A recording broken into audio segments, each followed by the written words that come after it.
सूर्यवंशींचं करायचं काय?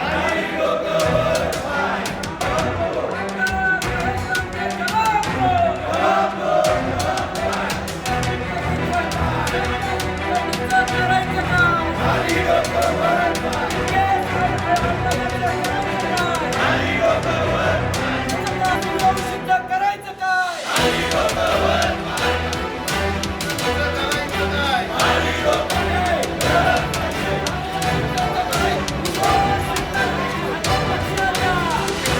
आयुक्तांनी संबंधित ठेकेदार संजय कुलकर्णी प्रशासन यांना पाठीशी घालण्याचं काम केलं. मोठ्या प्रमाणात या प्रकल्पात गैरव्यवहार आणि भ्रष्टाचार झालेला आहे. 8 जुलैला मुसी कचरा डेपोमध्ये वेस्ट टू एनर्जी प्रकल्पावरती कचऱ्याचा डोंगर घसरल्यामुळे 23 कामगार त्या ठिकाणी गाडले गेले. त्यातील 9 कामगारांचा मृत्यू झाला. या सर्व घटनेला जबाबदार पर्यावरण विभागाचे प्रमुख संजय कुलकर्णी आणि कार्यकारी अभियंता योगेश आल्हाट हे जबाबदार होते. खरं तर या ठिकाणी हे प्रकरण ज्यावेळी घडलं तदनंतर जे काय बचत कार्य सुरू झालं त्यामध्ये आयुक्त विजय सूर्यवंशी यांनी ज्या पद्धतीने भूमिका घेतली की ही नैसर्गिक आपत्ती होती, अशा प्रकारची भूमिका घेऊन आयुक्तांनी संबंधित ठेकेदार संजय कुलकर्णी प्रशासन यांना पाठीशी घालण्याचं काम केलं.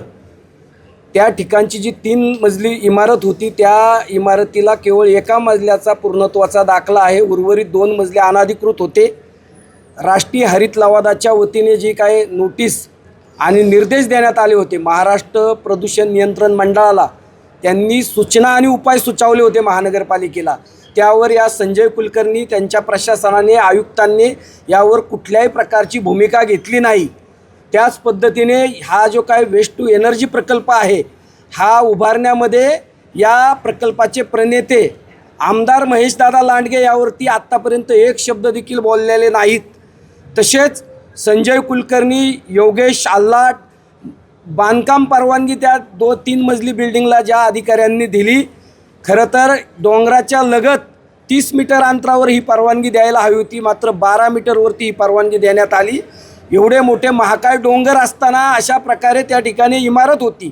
हा संपूर्ण दोष बांधकाम परवाना विभागाचा देखील होते. त्या ठिकाणी जे कामगार काम करणारे होते त्यांच्यासाठी जे काय त्या ठिकाणी व्यवस्था संबंधित कंपनीने द्यायला हवी होती, त्या संदर्भात कुठल्याही प्रकारची दक्षता घेण्यात आलेली नाही. खरं तर कामगार आयुक्त कार्यालय असेल, बांधकाम परवाना विभाग असेल, पर्यावरण विभाग असेल, या सगळ्याशी संबंधित असणारे जेवढे म्हणून अधिकारी यामध्ये सहभागी आहेत त्या सगळ्यांवर कारवाई झाली पाहिजे. यामध्ये मोठ्या प्रमाणात या प्रकल्पात गैरव्यवहार आणि भ्रष्टाचार झालेला आहे. केंद्र सरकारच्या माध्यमातून हजारो कोटी रुपये या प्रकल्पासाठी आलेले आहेत. शेकडो कोटी रुपये महानगरपालिकेने खर्च केलेले आहेत. यामध्ये वेस्ट टू एनर्जी प्रकल्प असेल, बायोमायनिंग असेल, त्या ठिकाणी सिमेंटच्या राडारोड्यापासून ब्लॉक आणि सिमेंटच्या विटा बनवण्याचा प्रकल्प असेल, असे वेगवेगळे प्रकल्प या महानगरपालिकेच्या पदाधिकाऱ्यांनी, इथल्या सगळ्या कारभाऱ्यांनी हे प्रकल्प राबवले. त्यामधनं कोट्यावधी रुपयाचा मलिदा लाटला आणि जीवाशी मात्र खेळलेत. तिथल्या सर्वसामान्य गोरगरीब त्या ठिकाणच्या कामगारांबरोबर ते त्यांच्या जीविताशी खेळलेले आहेत. त्यांच्या कुटुंबावरती जो अन्याय झालेला आहे त्यांना न्याय मिळाला पाहिजे. त्यांना भरीव अशा प्रकारची आर्थिक मृत्यू झालेल्या प्रत्येक पीडित कामगारांच्या कुटुंबियांना 1 कोटी रुपयाची मदत मिळली पाहिजे. त्यांच्या कुटुंबियांना महापालिकेच्या सेवेमध्ये कायमस्वरूपीची नोकरी मिळली पाहिजे. त्यांच्या मुलांच्या शिक्षणाची व्यवस्था पूर्ण करण्यात आली पाहिजे. त्याच पद्धतीने त्या जखमी जे लोक आहेत त्यांना देखील 25 लाखाची तातडीची मदत त्यांना देखील मिळाली पाहिजे. या सगळ्या मागण्यांकरता आज आम्ही या ठिकाणी आलो आहे. महानगरपालिकेची सर्वसाधारण सभा आज आहे. या ठिकाणी महाविकास आघाडीचे सर्व घटक पक्षाचे पदाधिकारी, शहर अध्यक्ष उपस्थित आहेत. त्यामध्ये शिवसेना उद्धव ठाकरे गट, मनसेचे सचिन चिखले, चेतन पवार, भारतीय राष्ट्रीय काँग्रेसचे नरेंद्र बनसोडे, सामाजिक चळवळीचे आमचे नेते मानव कांबळे, आम्ही सगळे मिळून महानगरपालिकेचे ज्या ठिकाणी सभागृह भरतं त्याच्यासमोर या ठिकाणी बसलेलो आहोत. माननीय महापौर साहेब, माननीय आमदार महेश लांडगे साहेब, माननीय शंकर जगताप साहेब, माननीय अमित गोरखे साहेब, माननीय उमाताई खापरे, माननीय सत्तारूढ पक्षनेते प्रशांत शितोळे, या ठिकाणी स्थायी समिती सभापती अभिषेक बारणे, जरा ऐका, पीडितांना न्याय द्या आणि या संजय कुलकर्णी सारख्यांना त्यांच्यावरती सदोष मनुष्यवादाचा गुन्हा दाखल करा आणि त्यांना येरवडा जेलमध्ये पाठवा, ही आमची मागणी आहे.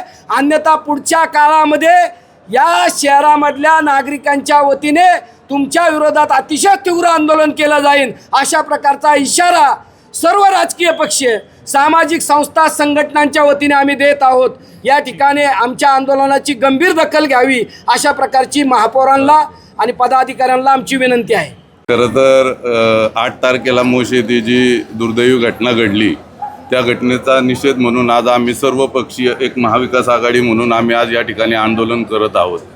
खरं तर आपण जर पाहिलं, ज्या दिवशी घटना घडली त्या दिवशी पिंपरी चिंचवड महानगरपालिकेचे आयुक्त साहेब यांनी सर्वांना सांगितलं की ही नैसर्गिक आपत्ती आहे, परंतु ही नैसर्गिक आपत्ती नसून खरं तर हे या प्रशासनाच्या चुकीमुळं घडलेली घटना होती. आपण जर पाहिलं तर त्या ठिकाणी जे कामगार काम करत होते त्या कामगारांनी देखील त्या ठिकाणी त्या घटना घडण्याच्या 1 दिवस अगोदर कुलकर्णी साहेबांना निवेदन देऊन सांगितलं होतं की त्या ठिकाणी इमारतीच्या स्लॅबला तडे गेलेले आहेत. त्यानंतर पर्यावरण दिवशी 5 तारखेला त्या ठिकाणी वेस्ट टू एनर्जी जो प्रकल्प आहे त्याची चिमणी पडलेली होती. म्हणजे पर्यावरणाच्या दिवशी जी चिमणी पडतीये त्याची दखल देखील संजय कुलकर्णींनी त्यावेळेस घेतलेली नव्हती. त्यानंतर आपण जर पाहिलं तर त्या ठिकाणी जी इमारत उभी होती त्या इमारतीला संरक्षण भिंत करण्याची गरज होती, परंतु ते देखील त्या ठिकाणी या प्रशासकानं करून घेतलेली नव्हती. आपण सर्व बाबींचा जर विचार केला, खरं तर त्या ठिकाणी त्या कचऱ्यापासून जो वायू तयार होतो त्या वायूपासून खरं तर अनेक लोकांना त्यापासून त्यांच्या जीविताला धोका असतो, याची देखील दखल पर्यावरणाने घेतली नव्हती. परंतु आयुक्त साहेब मन मोकळ्यापणाने या सर्वांना वाचवण्यासाठी, या सर्वांना पाठीशी घालण्यासाठी वारंवार आयुक्त साहेबांचा एकच लढा होता की ही नैसर्गिक आपत्ती आहे. आपण जर या सर्व बाबींचा विचार केला तर आम्हा सर्व जाणकारांनी एक गोष्ट सांगावं की खरंच ही नैसर्गिक आपत्ती होती का. खरं तर आमच्या सर्वांची आज या ठिकाणी मागणी आहे की त्या घटनेशी जे पण संबंधित असतील त्या संबंधित कंपनीवरती, कंपनीच्या संबंधित जे पण कामकाज पाहत होते त्यांच्यावरती प्रशासनाकडनं जे कार्यभार पाहत होते, मग पर्यावरणाचे संजय कुलकर्णी असतील किंवा अनेक जे कोणी अधिकारी असतील, या सर्वांवरती सदोष मनुष्यवधाचा गुन्हा हा दाखल झालाच पाहिजे. जर पुन्हा आयुक्तांनी या सगळ्यांना वाचवण्याचा प्रयत्न केला तर शिवसेना पक्ष असेल, मनसे पक्ष असेल, आमच्या संघ काँग्रेस असेल, आमचे मारुती भाऊ भापकर असतील, आमचे मानवदादा कांबळे असेल, जे आमचे सर्वात ज्येष्ठ आहेत, आम्ही सर्वजण या ठिकाणी येणाऱ्या काळात सर्वजण रस्त्यावरतीच उतरणार नाही, तर या सर्व बाबतीत आम्ही न्यायालयीन लढाई देखील लढू. जोपर्यंत कामगारांना न्याय मिळणार नाही तोपर्यंत ही लढाई अशीच चालू राहील.